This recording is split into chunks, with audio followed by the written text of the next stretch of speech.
good afternoon, evening, morning, whatever time it is as you're watching this. Uh, my name's Donald Tutera. I'm a registered carer in Hackney, and this is the inaugural session of Dementia Discussions, a monthly Q&A to support carers for people with dementia. The idea is to help answer any questions you might have and are having trouble finding the answers for. So thanks for being with us. I'm sitting here with Joanna Brunt, who is the Chief Operations Officer at City and Hackney Care Centre on Mentmore Terrace near London Fields. Hello. Hello, how are you today? Very well, thank you. So we will be having a casual, although pre-planned discussion about caring and about possibilities for carers for people with dementia. So the first question is, what is a carer and how do I know that I am one? Okay.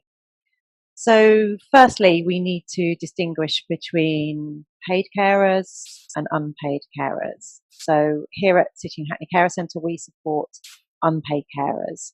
So they're usually a family member, friend, perhaps a neighbour who supports somebody with an illness, a disability, maybe an addiction, somebody who couldn't cope without their support and their intervention. That's what we term unpaid carers.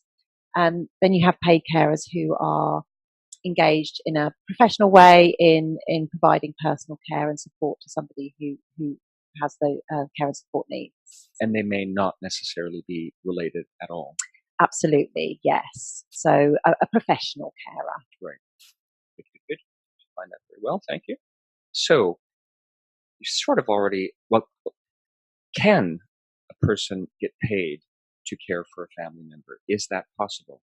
Let's say you're not a professional carer, but can you receive some financial assistance? Absolutely. So if you are an unpaid carer, supporting somebody who is accessing disability living allowance, personal independence payment, attendance allowance, then you may be eligible to receive something called carers allowance. You have to be caring for over 35 hours a week in order to access that benefit. And it's currently £64.60 a week. That's a state benefit. And you can find out more about that if you visit the gov.uk website. It's not a means tested benefit. So, but it does very much rely on the person that you're caring for being in receipt of those benefits that I mentioned earlier. I mean, what we'd most often recommend actually is that carers go and have a benefits check, either at your local carer centre or with somebody like the Citizens Advice Bureau or another voluntary sector agency, because everyone's situation is unique, and what one person might be entitled to is not necessarily what another person might be entitled to. And that check is an interview? How does it, what is it? So a benefits check, it's really an appointment with a qualified advisor who understands about all of the different welfare benefits and who can look in depth at your situation and be able to let you know what you're entitled to. Thank you. Yeah. Sorry, I'm just going to say something more about that. There are sometimes family members, friends, neighbours, unpaid carers receive something called a direct payment for care that they provide for a loved one. And a direct payment is you are in a contractual relationship with the person that you're caring for in that situation. And the direct payment comes through the local authority and is based on the needs being assessed of the person being cared for. So that's another way that a carer can be paid for the care that they provide to a loved one. But you would then fall into the category of becoming a paid carer rather than an unpaid carer. So, I so, hope es- that makes sense. so essentially, there's the benefits check, and then there's also an assessment. Are they two separate Yeah, things? so the direct payment that I was talking about is that's very much related to the needs of the person being cared for. So they would need to have their needs assessed by a social worker. And that would go to a panel at the local authority who would make a decision about how much funding, if any, would be allocated towards their care. Right. And the person could then choose whether to have their care provided by the local authority, who would make all those arrangements. That's where you get domiciliary care coming in. Um, or they could choose to employ somebody. It could be a totally independent person, or it could be a family member or a friend. So there are options and There see are choices. options, and yeah. So it is only in exceptional situations are family members and friends usually employed through a direct payment. Okay. Now let's say I don't live in the same borough as the person I care for. Where do I go for support? What do I do? Okay, so here in City and Hackney, it's our criteria for supporting carers is that the person they care for lives in Hackney. But if you live outside of the borough, you can receive your support through us here at City and Hackney Care Centre, or you may choose, it may not be convenient for you to do that, you may choose to receive support services in the borough in which you live. But you might find that those support services are more restricted than they would be here in Hackney. Why is that? It depends on each local authority's arrangements for providing support, and for the voluntary sectors is how the funding comes through to the voluntary sector, and what kind of stipulations are around that. So, for example, here we would support, let's say, a carer lives in Walthamstow, but they support somebody who lives in Hackney. They can come here and they can access all of our services. But let's say the person they care for lives in Walthamstow, but the carer lives in Hackney. They can come here and access some of our services. You're flipping it around. Yeah, I get it. Yeah. But they might not, certainly wouldn't be eligible for a carer's assessment. That's very much tied to where the borough in which the person being cared for lives. So I guess the basic advice would be, if in doubt, ask. Yeah, call your local carer centre and find out what services are available to you.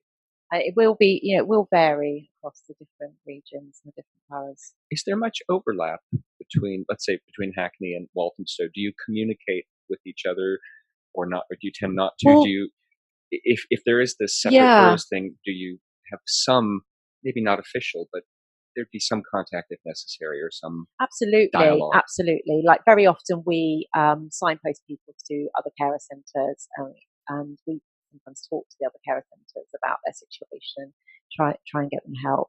I mean, I would say do talk to us, because that we've had situations in the past where we've had a carer maybe living at the opposite end of the country, but the person they care for lives in Hackney, but they're still providing quite a lot of support. Like it might be over the telephone, it might be coming down at weekends, to look after them. And then it's not really practical for them to get their support from a carer centre in Hackney. So we can then talk to maybe the carer centre in the place where they're living, and we can explain the situation and help them access services there. So there's a great deal of flexibility. Yes. And yes. again, it's just yes. seek out and you shall yes. be helped. Yes, exactly. So let's say that I'm entitled, or am I entitled to any financial support or discounts as a carer? And if so, where would I go and look for these in Hackney City? Yeah, so I think we'll start off by talking about the financial support or discounts you can get sort of nationally. So obviously, we touched a bit earlier on benefit. So you may be, as a carer, you may be entitled to employment support allowance, income support, or job seekers allowance, depending on the situation, and or pension credits. There's also the opportunity to access half price travel with the Oyster card, and you can access that by going to TfL's website. It's online. You have to do the application online. You can get help with that if you're not IT literate. Yes. I've had that help in other services. Okay, great. There is a taxi card which provides discounted travel in taxis. Again, there's eligibility criteria, which I don't know off the top of my head, but I would say do Google, put taxi card into your browser, and you should get the information coming up. I think we'll probably be able to provide on our Dementia Discussions website some links and information. Absolutely. There's also the Carers Trust, which is a national charity. They have a Money Smart card, and so you can look at their website. They have brokered lots of discounts and deals with various retailers and things like gas providers and that sort of thing, energy providers. So it's worth taking a look at those. And then there is locally, there is the Hackney Carers cards. Hopefully you have one. So that's a discount card just for carers within Hackney to use, and you can have free swimming at participating leisure centres. There's discounts, usually around 10% discounts at some grocery stores, places like opticians and florists, and a whole host of retailers there. So it's very much worth having. Yes, it does. It does. And some carers like to use the Hackney Carers card as a form of ID as well, to show, I don't know, if something happens, maybe a difficult situation where they're out with the person that they're caring for. They have it as a form of ID to say, actually, I'm a carer. That's a good point. I don't carry mine around, so I'm going to jot a note. Yeah. I should put that card in my pocket. Yeah. Thank you. So, moving right along, about the CARE Act. I keep on hearing about the CARE Act. What is it? And I guess it defines my rights as a carer, but what are my rights as a carer? Okay. So the CARE Act 2014 came into effect on 1st of April 2015. And it's been really a landmark piece of legislation for carers, because for the first time it places carers' needs on a parity with the person that they're caring for. So the carer has the right to have an assessment under the CARE Act. Previously, the local authority would most often provide it, but they didn't have a statutory obligation to. So they now have a statutory duty to offer a carers assessment to carers. Carers can decline to have that carers assessment. They don't have to. But it's there if they want it. Absolutely. And their needs have to be considered. And it looks very much at the impact of caring upon carers. And the whole CARE Act is really geared around trying to prevent the onset of needs, and to try and support carers and people they care for to live meaningful lives, access the support that they need, access advice and information that is going to be helpful to them. But the prevention aspect of it is very important. I think that's a very good point. Yeah. Before things get desperate or distressing, because often the situation is distressing enough just as it is. So it's to help that situation the assessment improve as well, though, it is a statutory document. So everything that goes into it is held by the local authority, and is viewed by a panel at the local authority who will look at what eligible needs a carer has under the CARE Act, and what difficulties they're having in meeting the outcomes that they would like to achieve in their life. So we look at lots of different areas. I probably won't be able to remember all of them, but we're looking very much at, are you able to maintain the home environment? Are you able to meet your nutritional needs? So feed yourself properly and look after yourself properly in that way, physically. Are you able to get out and about and socialise with others as much as you like? Are you able to get out in the community, engage in any leisure, spiritual activities? How is your mental health? How is caring affecting your mental health? Are you under regular stress? And are you able to engage in work, education, or training? And so if carers aren't able to meet one or more of those, their needs in those areas, then they have what we call eligible needs. And the assessment will most often, the person carrying out the assessment will be able to offer information and advice on lots of different services that can help the carer perhaps meet those needs. So let's say somebody's under regular stress, they're finding caring emotionally exhausting, they might get referred to a counselling service. Let's say they want to get back into education or employment, they might be referred to a specialist employment service, or they might have some coaching or something like that. So it's the assessor will kind of develop a bit of an action plan during the assessment. But if a carer has a need for financial support, then that will go to the local authority to look at. Absolutely. They will decide. Absolutely.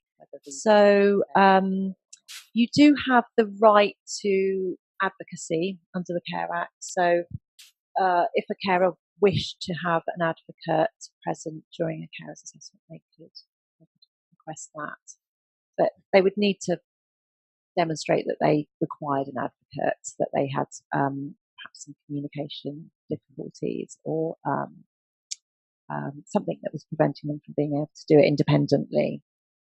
And yeah, I think I've probably covered the salient points there from the Care Act that affect carers.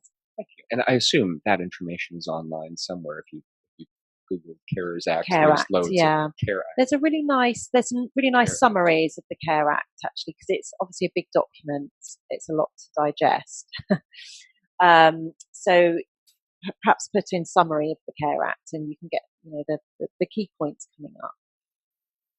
Thank you for that answer. New question. If I'm still working, how can I take time off to care for my family member? How is that possible? Okay, so employers should have a family-friendly working policy. So you need to first off go and take a look at the policy that your employer has in place and find out what some employers will offer time off, dependence leave if you've got caring responsibilities. And sometimes that's paid off, a certain number of paid days off. Some employers will allow you to, take your annual leave or allow you to have unpaid time off, caring appointments, caring related issues. So it's very much about the individual employer, but what all employers have to do is to consider your needs. If you let them know you have caring responsibilities, and if you want to make an application for flexible working arrangements, they have to consider that by law. They don't have to grant you the request that you've made, but they do have to consider it and have a very reasonable case for not meeting your request. So, carers do have rights under employment law to their employer to consider their situation. And are you here able to offer some advice about that or liaise in any way, or is it up to, do you give some suggestions or advice to the carer and then they need to deal with it? Do you intervene here at all? We don't intervene in employment cases. It's about us giving information and advice. And again, just to direct you to some of the good websites. Carers UK has a lot of information about that, about your rights as a carer. And the Carers Trust also has good information about what you're entitled to reasonably ask your employer for.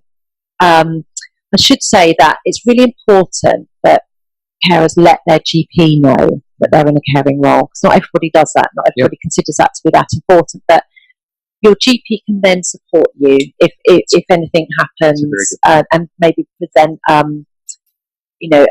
medical records or evidence that you're a carer and that you need time off to support the person you're caring for. And of course, the carers assessment that we talked about just now, that's a really important piece of evidence that you might need to show your employer. Thank you. So, help. I need a break. How can I get respite care? What is available in Hackney City? Okay, yeah. In recent years, respite care has become a little harder, maybe a lot harder to come by for carers. I know that many carers have, back in, I don't know, like 5-10 years ago, used to have very regular respite arrangements. I said respite. Is it respite? Am I mispronouncing it? No, that's okay. Could be the American in me. I knew what you meant.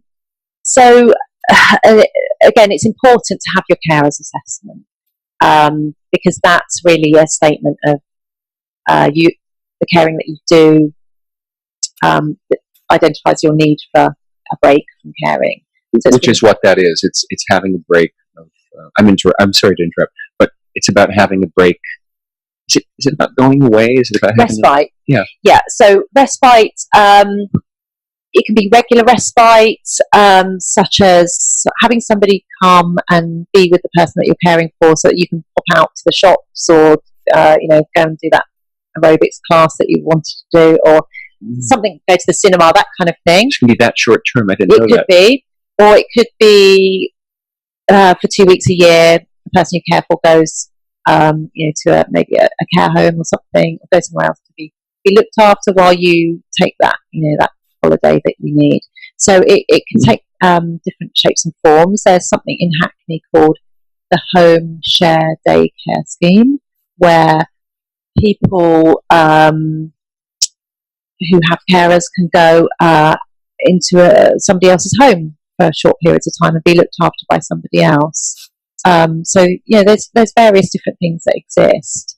I suppose it's important to say that respite care is attached to the person who's being cared for's package of care, we call it. Mm-hmm. So if you need funding for the person you care for to maybe go into a care home or have somebody come and look after them on a regular basis, then the person you care for needs to have a needs assessment by the local authority. But you can, if you've got an arrangement with a family member perhaps, or a friend who could step in and care for the person you care for while you go off on a holiday or go off on a weekend away, then that's a bit simpler. And you as a carer can apply for some funding. If you have those eligible needs, you can apply for some financial support from the local authority to be able to take a break. Or there's something brilliant that we've just engaged with at City and Hackney Care Centre called Carefree.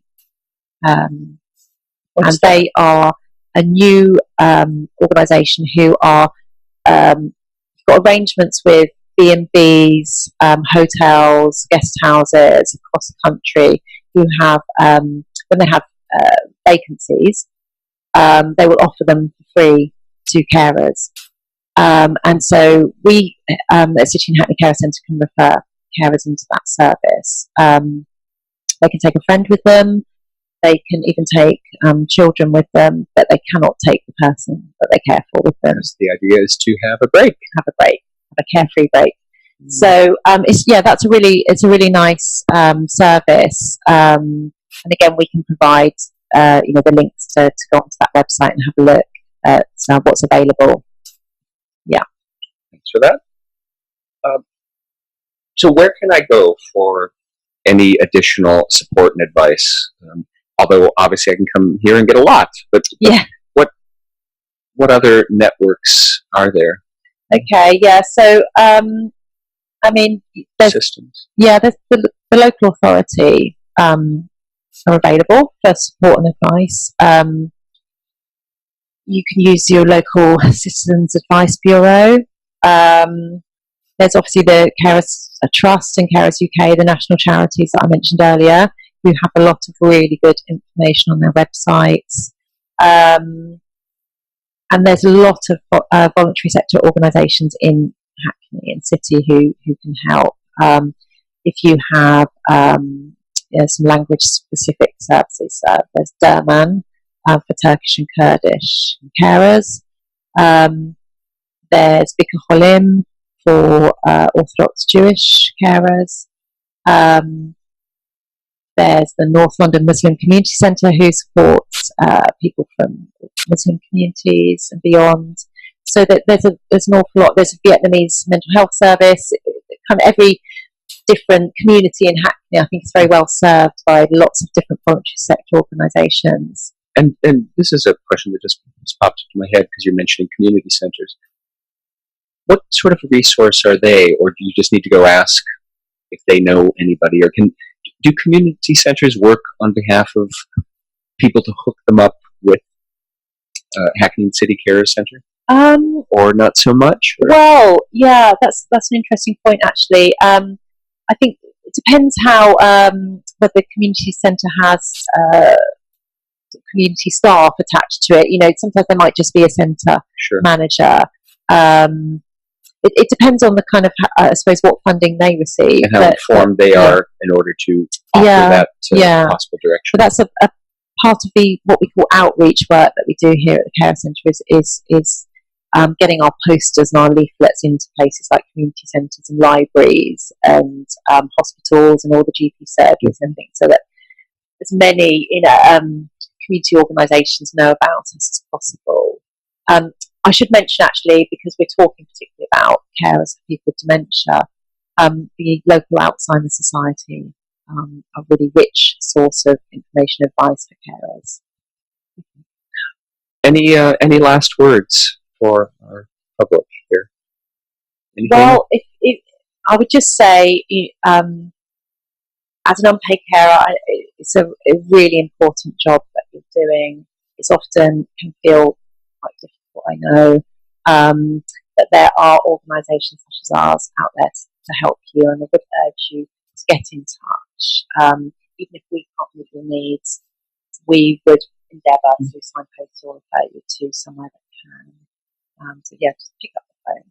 And as a carer myself, I am very pleased and privileged to be embraced by Hackney and City Care Centre for any number of reasons. So we've covered a lot of topics about carers' needs more generally, and in the future there will be more specific and focused talks about related to dementia.